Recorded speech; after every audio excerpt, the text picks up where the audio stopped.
Laundry day. So my husband just left to get some parts put on my car, and before he did that, he washed the clothes. So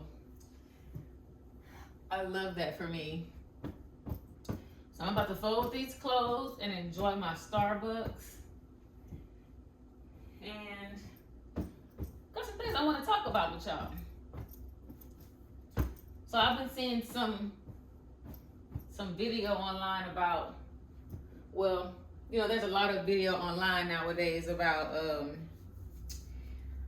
love and marriage and relationships and whose job is what, and about dusties, and people are very quick to leave relationships when one thing happens that they don't agree with. And marriage and relationships is about value, and it's about not fighting against each other but fighting for each other. So my husband and I were talking the other day because we had a disagreement about something, and I told him, I sat him down the next day and we talked after he got off work, and I told him, I said, honey, I want us to get to a place where we understand that we're not fighting against each other but with each other. Like, we're fighting to make this thing work. Not saying that we have any big problems, but when disagreements come up, a lot of the time, what do? We focus on what the solution is for us without thinking about the other person. Sometimes we feel like the other person is attacking us or our character because we have our own point of view, or maybe we've had our own experiences growing up, so we kind of check out, and it's like you're pointing the finger at me, you're attacking me, but what about you? Or what about what did I did do that was right?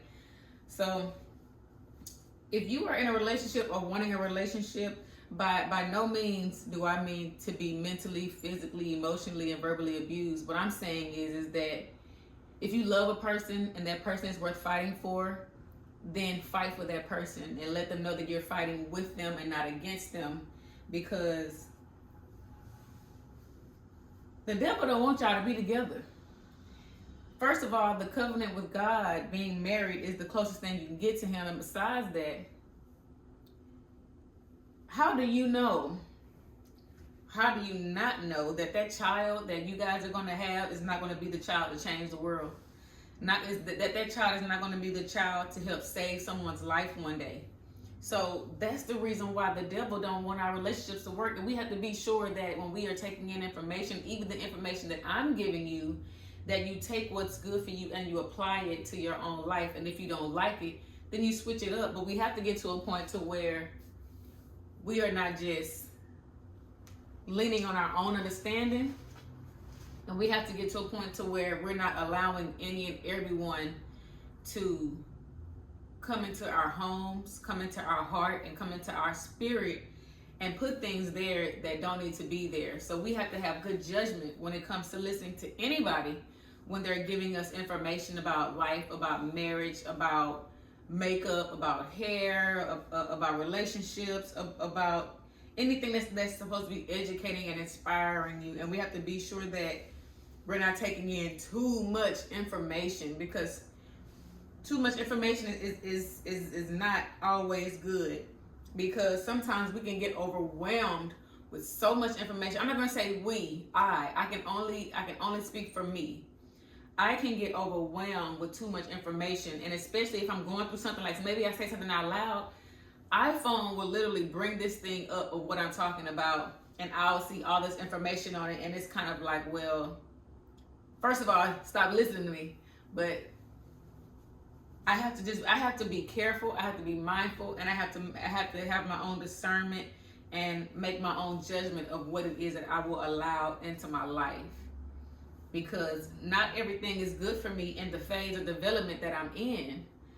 If I am vulnerable right now, then I know that there are certain things that I don't need to hear. And a lot of times I don't need to hear anything on the topic of what I'm concerned about, because sometimes I need to just sit in it, I need to pray on it, and I need to allow the Holy Spirit to lead me, to guide me, to direct me. I need God to order my steps, because I can make the wrong choice leaning on my own understanding, because just because I think about it doesn't mean that it's true.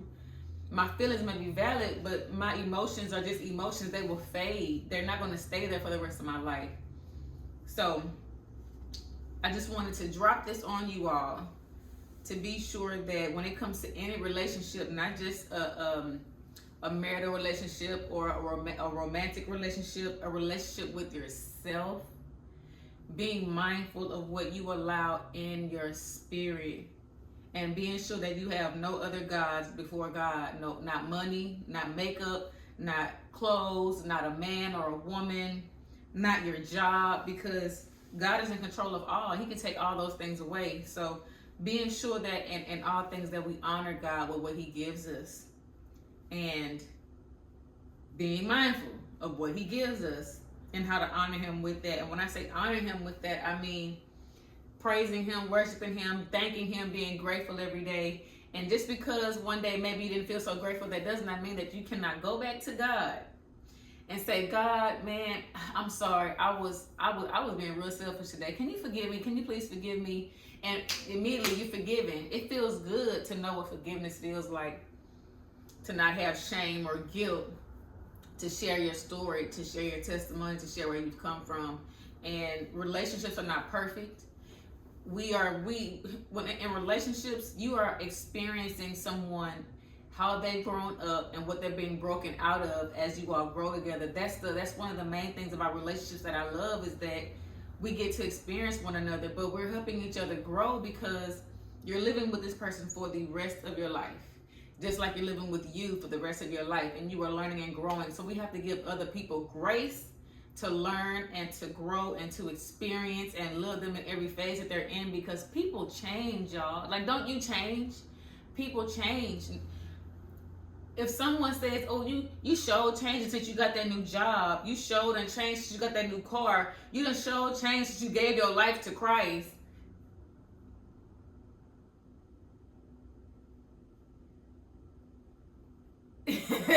Yes. And I know some of y'all who watching this sitting up there like, girl, yes, I changed. And then a lot of times those old relationships that we had, when we change, we don't have them anymore because we changed. And we don't need to apologize for changing for the better, for creating boundaries, for breaking boundaries as well. Like maybe we may have had a boundary up that where we didn't let anybody in because maybe what happened in our childhood, we have childhood trauma. So now, you have this new relationship, and you got a relationship with yourself, and you're learning and you're growing. So we have to allow that for the next person, because I know I can be selfish and I have to catch myself. And when my husband tells me I'm being selfish, I'm gonna definitely be like, I ain't being selfish, or I might be like, dang, that really was selfish of me. Like I really dropped the ball on this one, and I can ask him for forgiveness, and he forgives me, and we move on. So this is the housewife, okay? Folding.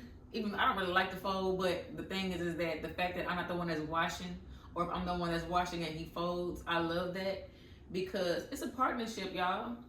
My husband, I'm grateful for my husband. Like, my husband has been with me through thick and thin. I've been with him through thick and thin. We have made so many bad choices in our life, just like anybody has, but we have been loving and forgiving and understanding.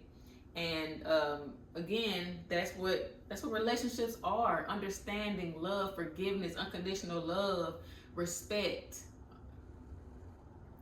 The word of God says that a woman is her husband's crown, to not nag. Who y'all?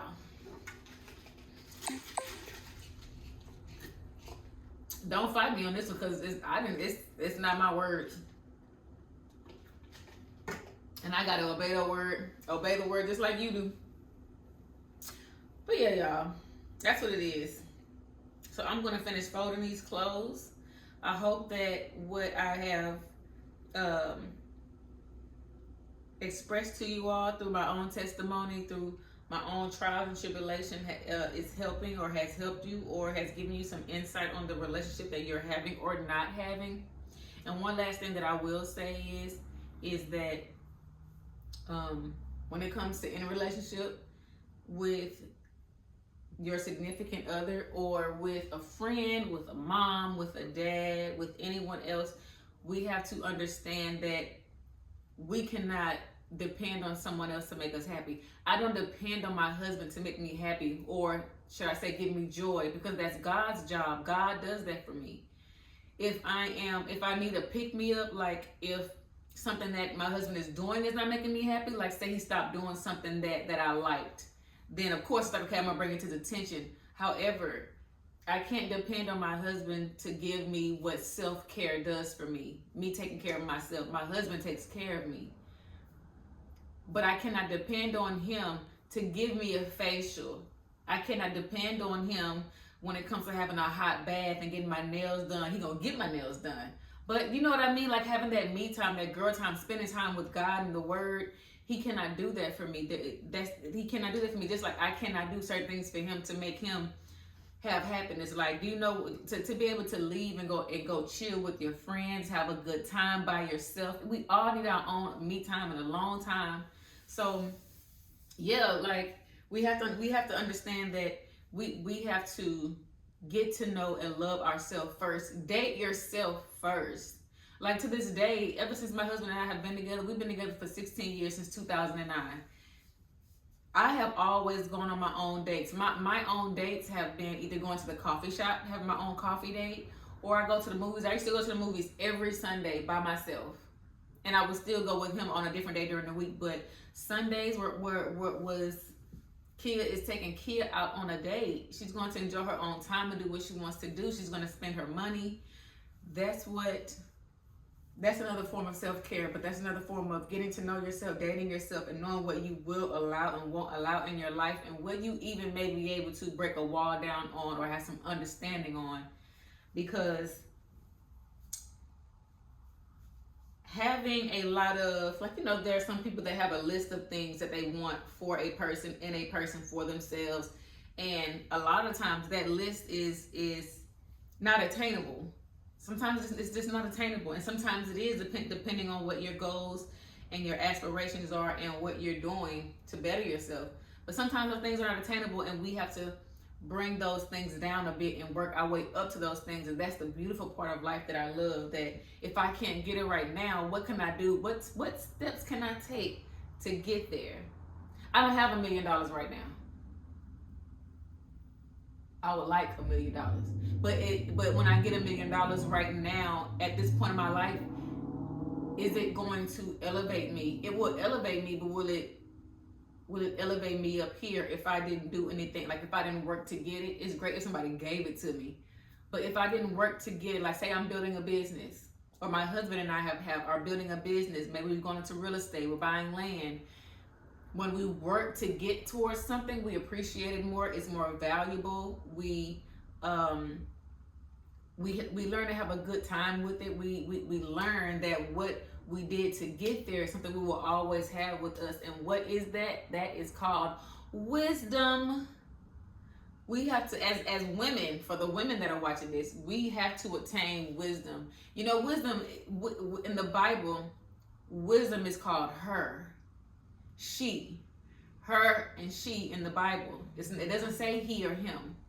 So what does that mean for us? Wisdom is a woman. Wisdom is a woman. It doesn't say he or she. It says her. She knocks at she's at the gate. So that's a woman. And if we can offer anything to a man, that is definitely wisdom. But that doesn't mean that because we offer it that they want to hear it, that they want us to solve their problems. We're not their mother. That's not what we do. What we can do is offer some advice or offer a suggestion, but we have to offer it with love and kindness and in the love language that our partner will receive it. For example, so is this my husband's shirt? This is my husband's shirt, right? My husband doesn't fold his shirts like this. Now, I'm about to just put this to the side because he folds his own few things that he had, because I don't fold them the way he does. He's a super organized, neat freak. He is the cleanest person I've ever met, and I can only thank God for the fact that I got a man that is this freaking clean. So when it comes to like folding the clothes, washing the clothes, say I tell him, because he's folding my clothes, baby, I'm folded like that. Fold it like this. I don't like the way you do that. You should do it like this. But if you did it this way, then versus, baby, that is a very neat and creative way to fold clothes. Let me show you how I fold them. Or, babe, can you show me how you fold them? So now it's like, okay, well, he's the man and he's teaching me something. And even though I may not ever fold my clothes that way, the fact that he is showing me how to do something, he's teaching me something. He feels useful. He feels like he's solving a problem. He's showing me something that he likes to do. My husband, like I said, is so neat. So it's about how we decide to deliver things too. Like, y'all, I think if I should make, you know what? If you would like for me to make a video about marriage tips, write it in the comments and tell me something that you would like for me to tell you about marriage in the comments, and things that I can chat on, whether it be spiritual, whether it be chasing, being chased, attraction, romance, deal breakers, how to date, how not to date, what to allow, what not, like whatever question that you have or whatever you like for me to touch on, I will make a video about it if that's what you want. So just leave a comment in the comment section and let me know what you would like for me to talk about in the marriage video. And by the way, my husband and I have been together for 16 years. We've been married for 6. And I have a lot of testimony in this area because I have made a lot of wrong choices and he's made some wrong choices. And we have learned from them, which is the reason why we are still here today, because again, we are learning. And I can give you what I know now, and I'm 35 years old. My husband's 37, so we are people who have been together. I was 19, he was 21, so we have been together we grew up together, basically. So I'm able to give you what I know so far at this stage in my marriage, and I've already shown you a lot of things, or told you a lot of things that definitely we have tried and went through, and I have so much more to tell you. So if you want to learn about some things, or you have some questions about some things about marriage, even if you want to know how we met, I'll tell y'all. Now let me get back to folding these clothes, and I'll see y'all soon. All right, I gotta go because the wifely duties are calling me. Okay, bye.